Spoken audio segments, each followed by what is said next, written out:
Kaya si Lord, wag imposible kanimo Ginoo.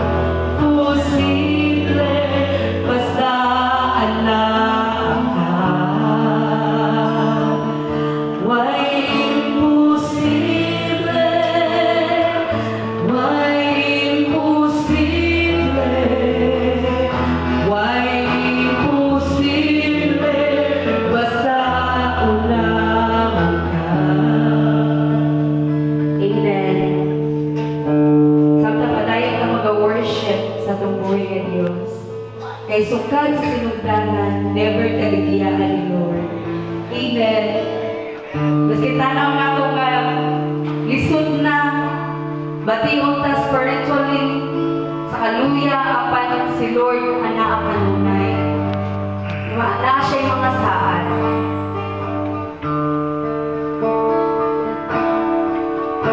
Sugad para sa sinugdanan, ikaw, gayon matiunalo, o sa panahon, yes, sa panahon nga kami pusante, sa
We praise you because we love you sa life. I pray, Lord God, for more anointing, Lord, and ihatag sa inyong mga leaders. I-send out yung Ginoo sa among mga churches. Dala ang kalabunan ng Diyos. We are victorious, Lord God. Di ka din. We are fully equipped by your power, by your Holy Spirit, Ginoo, na magagaling na ako. In your name, we thank you for everything, oh God. We praise you in the mighty name of Jesus.